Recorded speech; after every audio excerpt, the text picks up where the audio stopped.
अस्सलामु अलैकुम वरहमतुल्लाहि वबरकातुहू। अल्हम्दुलिल्लाहि वकफ़ा वस्सलामुन अला इबादिहिल्लज़ीना इस्तफ़ा अम्मा बाद फ़अऊज़ु बिल्लाहि समीइल अलीम मिनश शैतानिर रजीम। बिस्मिल्लाहिर रहमानिर रहीम। लक़द कान लकुम फ़ी रसूलिल्लाहि उस्वतुन हसनतुन लिमन कान यर्जुल्लाह वल यौमल आखिर व ज़करल्लाह कसीरा। रब्बि इश्रह ली सदरी व यस्सिर ली अमरी वहलुल उक़दतम मिन लिसानी यफ़क़हू क़ौली। सुब्हानका ला इल्मा लना इल्ला मा अल्लमतना इन्नका अंतल अलीमुल हकीम। सूरह अहज़ाब की 21 नंबर आयत मुबारक तलावत की गई, जिसका मानी और मफ़हूम कुछ इस तरह है। बेशक जनाब रसूलुल्लाह सल्लल्लाहु अलैहि वसल्लम की हयात मुबारक बेहतरीन नमूना है उस शख्स के लिए जो आखिरत के दिन पर ईमान रखता है, अल्लाह से उम्मीदें बांधता है, यानी अल्लाह से मुलाकात की भी उसको मुलाकात का भी उसको यकीन है, अल्लाह से वो उम्मीदें भी रखता है और अल्लाह को कसरत से याद करता है। हज़रत गिरामी, गुज़श्ता चंद जुमों से जो मौजू चल रहे हैं वो सीरत मुबारका के हैं। सीरत मुबारका में जनाब रसूल करीम सल्लल्लाहु अलैहि वसल्लम के अखलाक के दरख्शिंदा पहलुओं का तज़किरा चल रहा है। गुज़श्ता जुमे जनाब रसूलुल्लाह सल्लल्लाहु अलैहि वसल्लम का अफ़्व दरगुज़र का तज़किरा किया गया था, तो आज भी अफ़्व दरगुज़र का दूसरा ये एक चैप्टर कह लें या हिस्सा कह लें। अल्लाह रब्बुल इज़्ज़त फरमाते हैं, फ़बिमा रहमतिन मिनल्लाहि लिन्ता लहुम वलौ कुन्ता फ़ज़्ज़न गलीज़ल क़ल्बि लन्फ़ज़्ज़ू मिन हौलिक फ़अफ़ु अन्हुम वस्तग़फ़िर लहुम वशाविरहुम फ़िल अम्रि फ़इज़ा अज़मता फ़तवक्कल अलल्लाह इन्नल्लाह युहिब्बुल मुतवक्किलीन। चौथा पारा है सूरह आल इमरान 159 नंबर आयत मुबारक। अल्लाह रब्बुल इज़्ज़त ने अपने हबीब जनाब रसूलुल्लाह सल्लल्लाहु अलैहि वसल्लम के अखलाक मुबारक का तज़किरा इन अल्फाज में फरमाया है, मेरे हबीब सल्लल्लाहु अलैहि वसल्लम अल्लाह की रहमत से आप नरम मिजाज हैं। आप अपने सहाबा के लिए नरम मिजाज हैं। अगर आप सख्त खू होते, बेरहम होते, तो आपके साथी आपसे मुंतशिर हो जाते। तो आप इनको माफ कर दिया करें और सिर्फ आपने तय नहीं, अपने रब से भी इनके लिए इस्तग़फ़ार किया करें और अपने सहाबा को अपने बामी मशावरत में हिस्सेदार बनाया करें। अपने बाहमी मामलात आप जब सेटल करते हैं तो अपने सहाबा कराम को उसमें शामिल रखा करें, और जब किसी मामले में आप एक हतमी राय दे देते हैं, कोई मामला जब आप फाइनल कर लेते हैं, तो फिर अपने रब पर भरोसा किया करें, बेशक वो भरोसा करने वालों को पसंद करता है। तो इस आयत मुबारक में अल्लाह रब्बुल इज़्ज़त ने जनाब रसूलुल्लाह सल्लल्लाहु अलैहि वसल्लम के अखलाक मुबारक के औसाफ बयान के फरमाए हैं कि अल्लाह का फजल है, उसकी रहमत है जो आप पर, कि आप अच्छे अखलाक के मालिक हैं। और एक मुकाम पर अल्लाह पाक ने फरमाया, व इन्नका लअला खुलुकिन अज़ीम। मेरे नबी सल्लल्लाहु अलैहि वसल्लम आप अखलाक के आला म्यार पर कायम हैं, आला म्यार पर आप फायज हैं। तो अगर मामला इसके बरक्स होता, आप सख्त हु होते, आप में ये अखलाक़े करीमा ना होता, आप बेरहम होते, तो नतीजतन ये जो आपके इर्द गिर्द आपके जान निसार साहबा हैं, ये आपका साथ छोड़ जाते। तो अगर इनसे कोई खिलाफ़े तवक्को मामला हो जाता है तो ना सिर्फ आप इनको माफ़ कर दिया करें, बल्कि इनके लिए अपने रब से भी माफ़ी मांगा करें। और ये सहाबा कराम रिज़वानुल्लाह अलैहिम अजमईन पर एतमाद का एक कमाल है कि अल्लाह पाक ने फरमाया कि अपने बाहमी मामलात जो आप सेटल करते हैं तो उनमें सहाबा कराम को इसके मशवरे को शामिल करें। और जनाब रसूल करीम सल्लल्लाहु अलैहि वसल्लम ऐसे मामलात जिसमें वही का हुक्म नहीं आता था, तो वो सारे मामलात आप सहाबा कराम के मशवरे से सेटल किया करते थे। और फिर फरमाया कि जब किसी मामले में आप हतमी राय दे देते हैं तो फिर अपने रब पे भरोसा किया करें, बेशक अल्लाह भरोसा करने वालों को पसंद करता है। हज़रात गिरामी, मैं सीरत मुबारका से चंद वाक़यात आपके गोशगुजार करता हूँ जिसमें आपको अंदाज़ा होगा कि जनाब रसूल अल्लाह सल्लल्लाहु अलैहि वसल्लम किस कदर नरम मिजाज थे और इस आयत मुबारका का किस तरह आप अमली तौर पर हमने मुज़ाहरा किया। ये दूसरा हिस्सा, इस पर मैं इसलिए ज़्यादा फोकस कर रहा हूँ। आज बदकिस्मती से सिर्फ हमारा मुआशरा नहीं, दुनिया के अक्सर मुआशरे अखलाकी इन्हितात का शिकार हैं।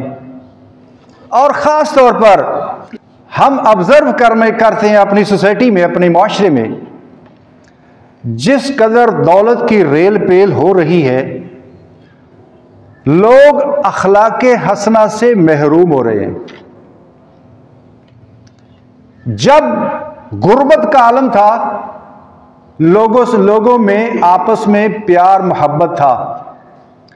जैसे जैसे मालो असबाब की सरवत की फरावानी हो रही है, वैसे वैसे लोग सब्र से, हिल्म से, तहम्मुल से, पेशेंस से, टॉलरेंस से महरूम हो रहे हैं। मामूली बातों पर कदा तल्लक कर देते हैं, अपने दोस्तों से, अपने कोलीग से, अपने रिश्तेदारों से। अल्लाह के नबी सल्लल्लाहु अलैहि वसल्लम ने फरमाया, ला यदखुलुल जन्नत कातिउन, और रिश्तों को तोड़ने वाला जन्नत में नहीं जाएगा। तो अल्लाह हमारे हाल पर रहम फरमाए। इसलिए मैंने ज़रूरत महसूस की कि इस जनाब रसूल अल्लाह सल्लल्लाहु अलैहि वसल्लम के अखलाक़े मुबारक का ये जो पहलू है, मैं इसको ज़्यादा हाईलाइट करूं ताकि हम अपने अखलाक की ये वाक़या सुनकर इस्लाह कर सकें। एक वाक़या 8 हिजरी, याद रखें कि ये जो सीरत के वाक़यात हैं, इसका जो मेरा सोर्स है, मेन सोर्स, वो सीरत की किताब अर्रहीकुल मख्तूम है, जो सफ़ी रहमान मुबारकपुरी रहमतुल्लाह अलैह की तसनीफ़ है। राब्ता आलम इस्लामी ने तकरीबन 50 साल पहले की बात है, एक सीरत नगारी पर मुकाबला कराया था।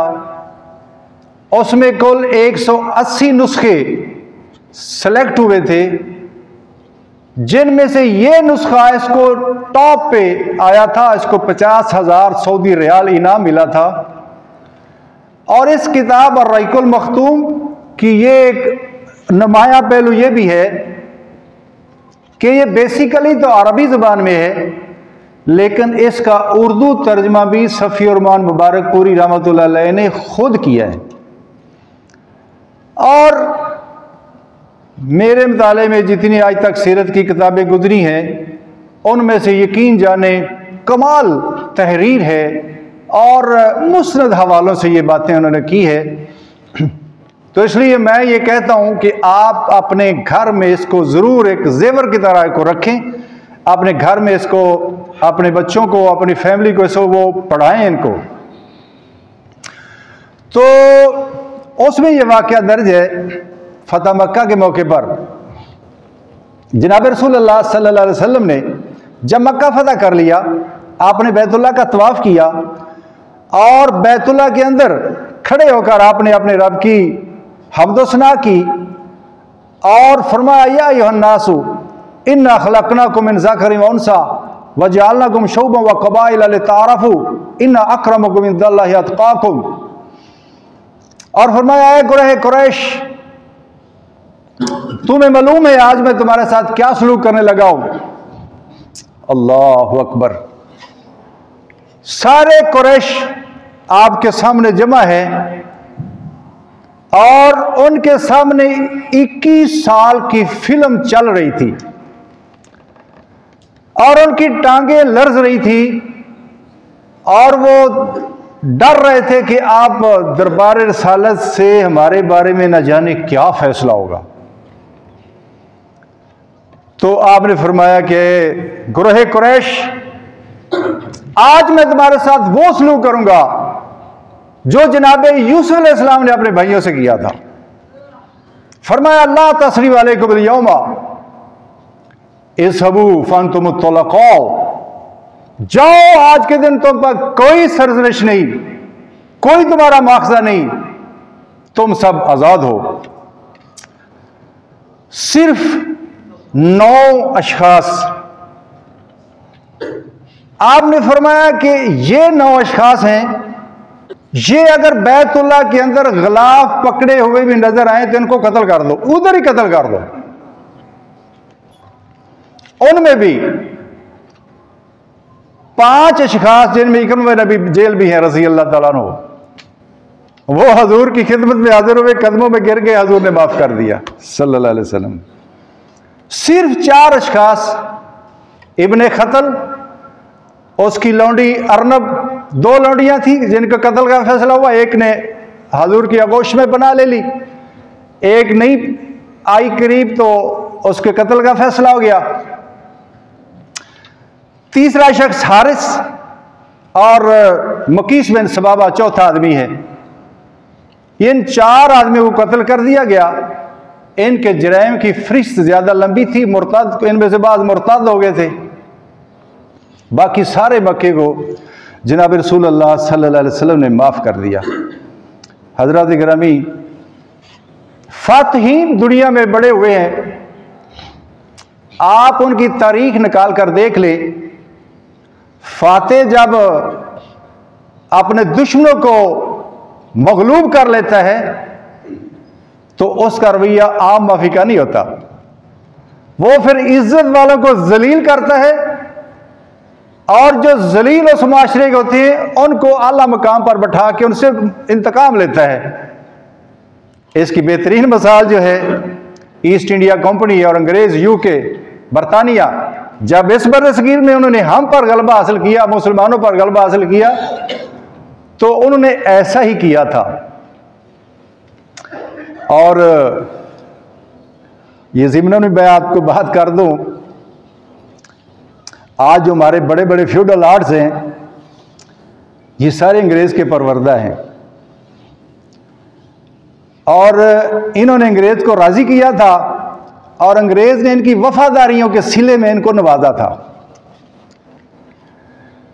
तो ये लेकिन जनाब रसूलुल्लाह सल्लल्लाहु अलैहि वसल्लम का जो रवैया है, आपकी अखलाक करीमा, उसका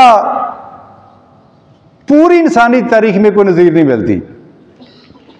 फिर इकरमा बिन अबी जेल रज़ी अल्लाह तआला अन्हु, इन्होंने मुठभीड़ की, मुसलमानों के लश्कर से टक्कर ली लेकिन नाकाम हुए, मक्का छोड़कर यमन चले गए। आपकी बीवी मुसलमान होगी, हजूर की खिदमत में हाजिर हुई, कहने लगी, या रसूलुल्लाह सल्लल्लाहु अलैहि वसल्लम, इकरमा के जो कत्ल का फैसला हुआ है वो वापस ले लें। और उसको अपनी आगोश में ले लें, उसको माफ़ कर दें। आपने फरमाया ठीक है, वो हाजिर हो जाए तो मैं माफ़ कर दूंगा। तो उन्होंने कहा या रसूल अल्लाह सल्लल्लाहु अलैहि वसल्लम, आप एक निशानी के तौर पर मुझे अपना अमामा मुबारक दे दें ताकि मैं उसको यकीन दिला लूँ कि दरबार रसालत में तेरे बारे में आम माफ़ी का फैसला हो गया है। चनाचे हजूर सल्लल्लाहु अलैहि वसल्लम ने ऐसे ही किया। वो गई अपने खामद के पास, उनसे कहा कि आप हाजिर हो जाएं, जिस तरह बाकी लोगों को माफ़ी मिली है आपको भी माफ़ी मिल जाएगी। लेकिन उन्हें यकीन नहीं आ रहा था, तो उन्होंने कहा कि ये मैं निशानी के तौर पर जनाब रसालत मआब सल्लल्लाहु अलैहि वसल्लम से अमामा मुबारक लाई हूँ, तो आप ऐसे यकीन कर लें। खैर हजूर की खिदमत में हाजिर हो गए और जनाब रसूल करीम सल्लल्लाहु अलैहि वसल्लम ने बड़ा पुरतपाक तरीके से उनको वेलकम किया। मरहबा बिर्राकिबिल मुहाजिर, ऐ नाका सवार आने वाले मुहाजिर, तेरा आना मुबारक हो, खुश आमदीद। और हज़रत इकमा रज़ी अल्लाह ताला अन्हु फरमाया करते थे, फरमाते थे कि मैंने 21 साल इस्लाम की बेहकनी के लिए सर्फ कर दिए, और जब मैं दरबार रसालत में हाजिर हुआ तो मैंने आपके अखलाक मुबारका को जब देखा तो मेरा दिल कर रहा था कि यार मैं ज़मीन में धंस जाऊं, कहाँ मेरा किरदार और कहाँ अल्लाह के रसूल का किरदार ये है। मुसलमान हो गए और फिर बाद किसी की इस्लाम की सरबुलंदी के लिए सर्फ कर दी। जंग यरमूक में मकाम शहादत पर अल्लाह ने इनको फैज किया। जंग यरमूक में मार का जब अरूज पे था तो हजरत इकरमा रजी अल्लाह ताला अन्हु हफाजती तदाबीर को बलाए ताक रखते हुए दुश्मन के कलब में घुस गए। हजरत खालिद बिन वलीद जो थे वो आपके साथ थे। उन्होंने कहा इकरमा होश के नाखुन लो, सपोर्ट करता हूँ, आप पीछे हटें, साइड पे हटें, आप बिल्कुल मरकज में आ गए हैं। तो उन्होंने डायलॉग किया, उन्होंने कहा खालिद तू तो जल्दी मुसलमान हो गया था और मैं तो एंड पे इस्लाम लाया था, तो आज मेरे जितने दामन पर दाग है मुझे धो लेने दो, खालिद पीछे हो जाओ। और इसी मार्के में मकाम शहादत पर अल्लाह ने सरफराज किया। फिर उमैया बिन खल्फ बदर में कत्ल होता है, उसका बेटा सफवान बिन उमैया ये बैतुल्लाह में हतीम में बैठा है। उमैर बिन वहाब बिन उमैर का बेटा है। वहाब बिन उमैर ने ये इस्लाम की दुश्मनी में जिंदगी गुजारी थी, उसका बेटा उमैर बिन वहाब, ये दोनों बैठे हैं और उमैर कह रहा है अगर मेरे जिम्मे फला फला आदमी का कर्ज ना होता और मुझे अपनी फैमिली की कफालत की जिम्मेदारी का एहसास ना होता तो मैं जाता मदीना और जाकर मोहम्मद रसूलुल्लाह सल्लल्लाहु अलैहि वसल्लम को कत्ल कर देता। और सफवान बिन उमैया का बाप बदर में कत्ल होता है और इस उमैर का बेटा जो था वो कैदी था मदीना मुनव्वरा में। तो मौके को गनीमत जाना सफवान ने मजीद उसको एक्सप्लॉइट किया, उसके जज्बात को बरंगेख्ता किया और कहा कि यार ये सारी जिम्मेदारी मुझ पर सौंप दे और तू जा अपने काम को कर गुजर। चनाचे उसने तलवार उलूदा की, मदीना पहुंचा। अभी मस्जिद नबी के पास अपनी सवारी बैठा रहा था कि उमर फारूक रजी अल्लाह ताला अन्हु ने गर्दन से पकड़ लिया और कहा कि अल्लाह का दुश्मन ये कुत्ता किसी अच्छे इरादे से नहीं आया। तो पकड़े पकड़े जनाब रसूलुल्लाह सल्लल्लाहु अलैहि वसल्लम के पास ले गए। तो रसूल करीम ने फरमाया उमर इसको छोड़ दो। हजरत उमर ने कहा या रसूलल्लाह मुझे इजाजत है मैं इसका सर कलब करूं। आपने फरमाया उमर आने दो इसको आगे। हाँ उमर किस इरादे से आए हो? कहने लगा कि मेरा बेटा आपके पास कैदी है, उस सिलसिले में डायलॉग के लिए आपसे पास आया हूं। आपने फरमाया ये तलवार क्यों हमायल की है? कहने लगा अल्लाह गारत करे तलवारों को, ये हमारे किस काम आई बदर में।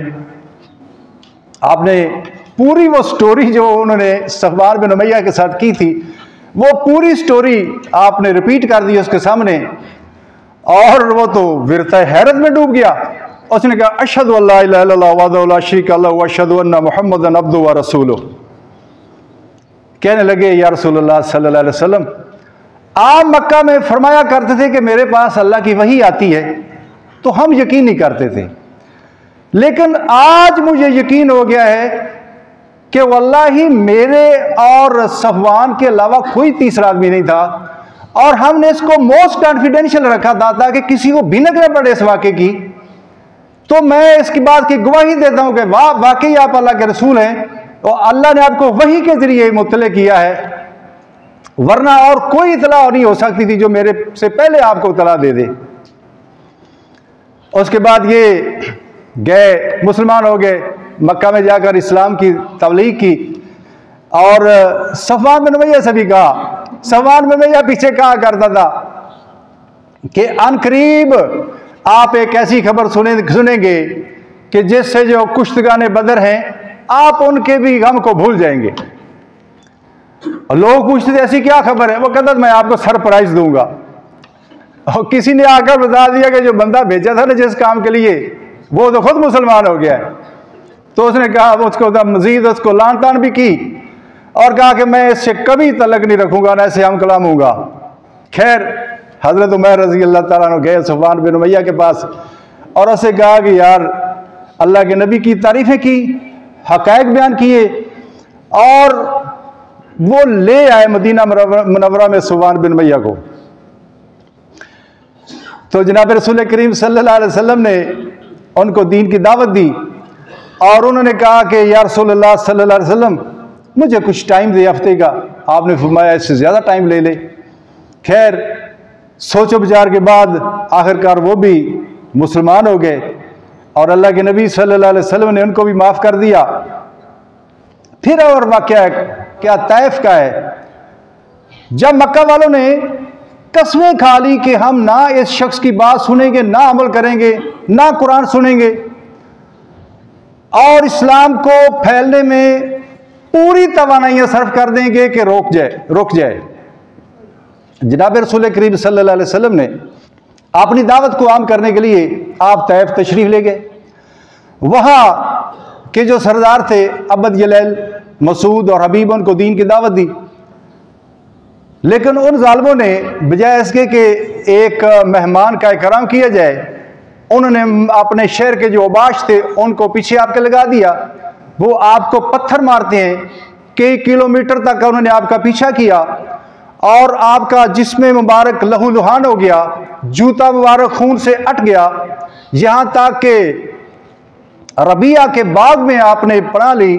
ये रबिया वो है जिसका बेटा उतबा जो था वो फौज का कमांडर है, बदर में कत्ल हुआ था, काफिर आजम है मक्का मुअज़्ज़मा का, और उसको भी जनाब रसूल करीम सल्लल्लाहु अलैहि वसल्लम की हालत देखकर उसका भी वो भी पसीज गया, और उसने अपने गुलाम अद्दास के जरिए से एक अंगूर का गोशा भेजा और कहा कि ये मोहम्मद सल्लल्लाहु अलैहि वसल्लम को पेश करो, जालिमों ने आपकी क्या हालत कर दी है।